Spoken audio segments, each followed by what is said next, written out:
Caitlin Olsen says she's still fighting with husband Rob McElhenney after he went rogue and showed their kids in a documentary. And Rob McElhenney now wants to be known as Rob Mac. But why? Glenn Howerton told Rob McElhenney and Caitlin Olsen their romance was compromising. I will explain everything. Never miss this video. Before going to the main topic, I would like to say, like this video, and please subscribe to the channel. It's Always Sunny stars recall Rob McElhenney and Caitlin Olsen hiding their relationship early on? You idiot. But why? Olsen would get too intoxicated and had to remain the night, according to co-star Glenn Howerton, who lived with McElhenney. Nice dioia lekati thik sums yan / ashliel shubt ba apabikti shri ekti tenshadit senskrin dioiahlo. Upon learning that Rob McElhenney, his roommate, was seeing Caitlin Olsen, a co-star on It's Always Sunny in Philadelphia, actor Glenn Howerton didn't even put on a happy face. As Dennis on the 2005 to 2006 series said to Variety in an article released on Wednesday, I thought he was doing a bit, meaning that he is aware that dating your co-star is the most foolish thing you could do. You're endangering the show and the jobs of everyone involved. If things don't work out, the entire program and everyone else involved could be affected. No, I'm serious, he said, and I couldn't help but laugh. No matter how much we fought it, it was certain to happen. We're head over heels. When asked about the situation, Howerton recalled, all of this is happening while I've got a cat pooper scooper in my hand. He was actually cleaning out the litter box. You complete moron, I exclaimed. Seriously? I can't believe you. I mean, seriously, what are you doing? This is the most foolish thing you could be doing. If things hadn't worked out for the pair, such worries would have been valid. They married in 2008 and have 2 sons who are now teenagers. In the twisted comedy about a quirky group of friends who own a bar, McElhenney portrays Mac and Olsen plays Dee. Danny DeVito, who played Frank, Dee's father figure, said that he could sense something was going on, but they kept it a secret for a while. When we were going on a trip or something like that, you got the feeling that they were kind of gravitating toward each other in a cool way, he remarked. Every once in a while, people who are meant to be together just find each other. Charlie Day, another actor on the show, confessed that he was very confused by what was transpiring. Mary Elizabeth Ellis, who has portrayed the show's waitress for years, was already married to Day when she joined. Howerton had the best chance of discovering the truth, given how often Olsen visited his and McElhenney's apartment, under what he later discovered were misleading pretenses. The actor demanded to know how he had missed all the signs. She would frequently drop by, have a few drinks, and then crash on the couch. Looking back, I see that she wasn't really that tired. She was using it as a reason to stay. I would wonder, what's going on? Whenever Rob would disappear for a few nights, he would say he was seeing someone, but I didn't know the whole story. Howerton recalled the start of McElhenney and Olsen's romance and commented, the most unwise thing you could do is date your co-star. While Rob McElhenney and Glenn Howerton were roommates during the show's early years, McElhenney was secretly dating Olsen. Howerton reminisced about the shock and concern he felt for the show's future when he learned about the relationship. He shared these reflections in an interview published on May 21. Even though Rob McElhenney and Caitlin Olsen were dating from the beginning, I wasn't exactly thrilled to hear it, he said. The 3 stars, Howerton 49, McElhenney 48, and Olsen 49, have remained central to the long-running sitcom. Though Olsen and McElhenney started dating secretly in 2006, it was only later that Howerton found out. According to him, I thought he was joking, because dating a co-star could risk everything they had built together. Because of you, the show and everyone's jobs are in jeopardy. If things don't work out, you're screwed. The entire program is screwed, and everyone else is screwed as well. No, I'm serious, he said, and I couldn't help but laugh. No matter how much we fought it, it was certain to happen. Our hearts are racing.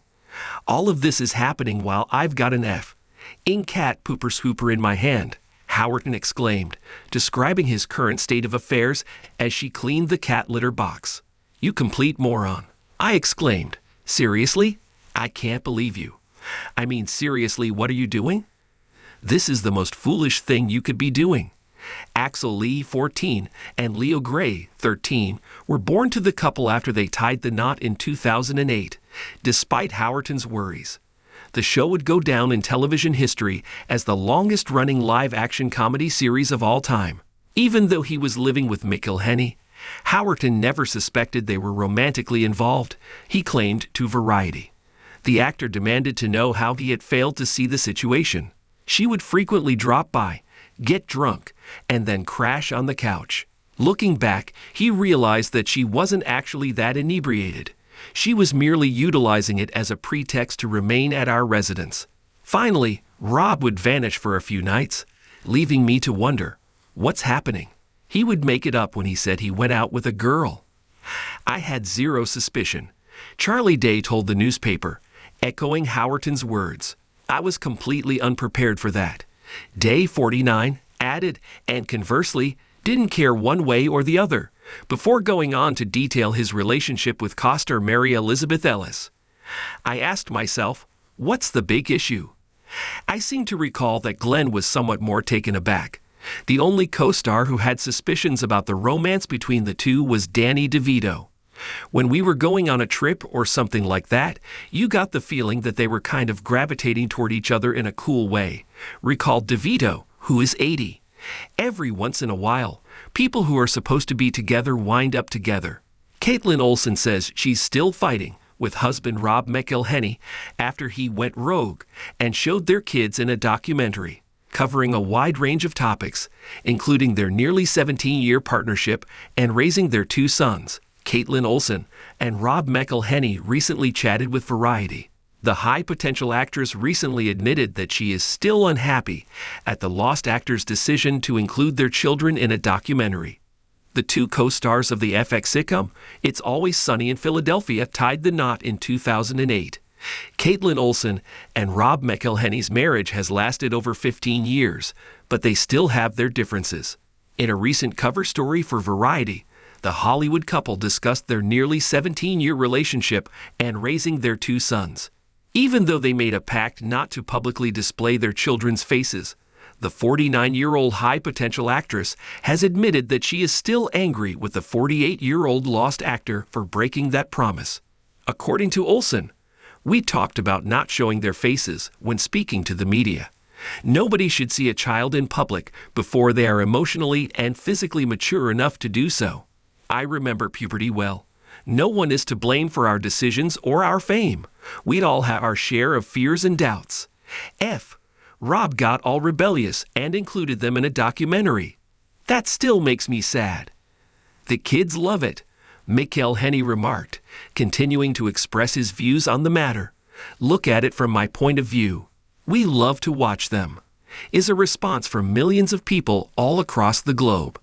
I don't care about them. I care about my kids. Olsen shot back. That hasn't ended our argument.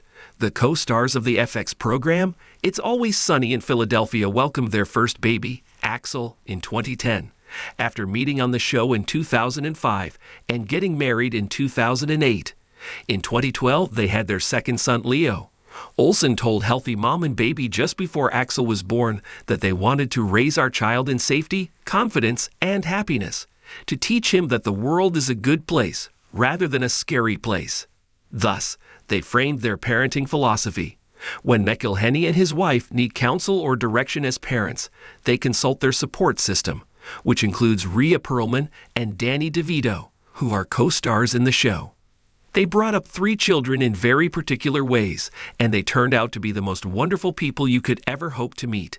Kind, considerate, ambitious, and polite. We obey their orders, he informed Fatherly in 2020. Olsen starred in and produced the film The Mick, and the two sons spent time as kids visiting their parents on set of that film and others like it. Rob McIlhenny now wants to be known as Rob Mac, but why? Rob Mac is the new moniker that It's Always Sunny in Philadelphia creator Rob McIlhenny adopted in an interview that came out earlier today. Word is slowly starting to spread about the return of the record-breaking show It's Always Sunny in Philadelphia, which stars Danny DeVito, Rob McIlhenny, Charlie Day, Glenn Howerton, and Caitlin Olsen, and is set to premiere on July 9th on FXX.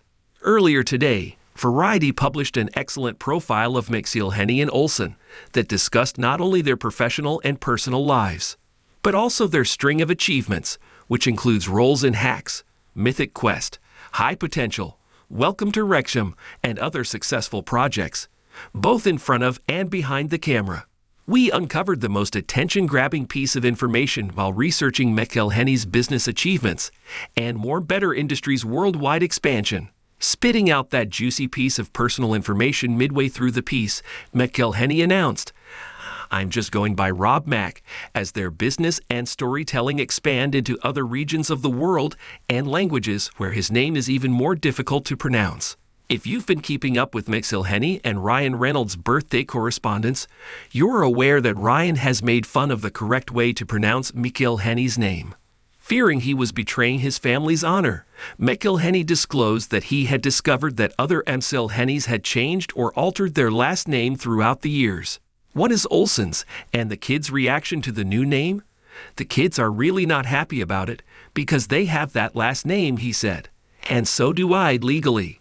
Fans of FXX It's Always Sunny in Philadelphia may look forward to Season 17, titled The Gang Embraces the Corporate Era, which will reveal how greed and the new American dream have consumed Paddy's Pub.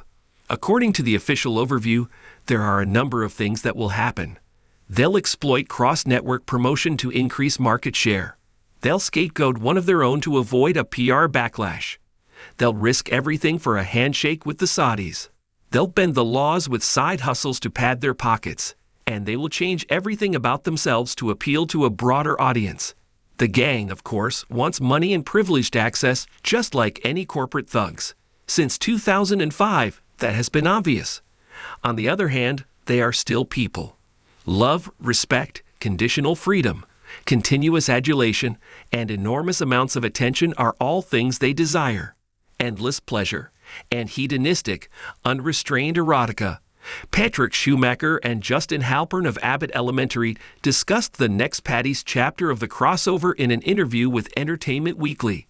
Furthermore, the extended producers discuss a Frank DeVito/Mr. Johnson Davis history that was eliminated, an impromptu joke from McElhenney that was deemed unsuitable for Abbott Elementary, and the reason behind the chapter's lack of Dennis Howerton. Halpern and Schumacher on Always Sunny. It's been written, it's been shot. It is really neat, and I was there for a good portion of it. I don't know if they've even set a date yet, but I do know that these 2 episodes will come together on Hulu and be easily accessible back to back, so that's going to be the best viewing experience. They complement each other quite well, Schumacher revealed. What happens in the scenes that we don't show in our episode is what their episode is about. What they're doing is visible to you. The way they put together their episode is really clever. It's quite an undertaking, Halpern remarked. Mr. Johnson and Frank feel anger. We did at one point have a whole backstory between Frank and Mr. Johnson that they did know each other, says the teacher, referring to their acquaintance from high school. It was their shared experience in high school. They were romantically involved with the same sunny canonical character. Because, hey, we can't tell that story. It ultimately fell by the wayside. Perhaps we can put it off until later.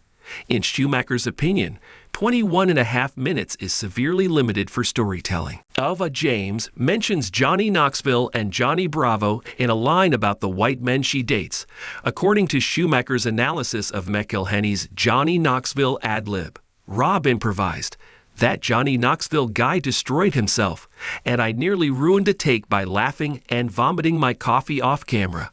I thought, all right, the one we can't mention on ABC. Schumacher on the lack of Dennis in Volunteers. Glenn Howerton had a show that he is a series regular on called Sirens. Quote from Schumacher, "New York was the site of filming for the Netflix series. He had to fly back after coming in specifically to work on this. We needed to factor in the half day we had him because of that.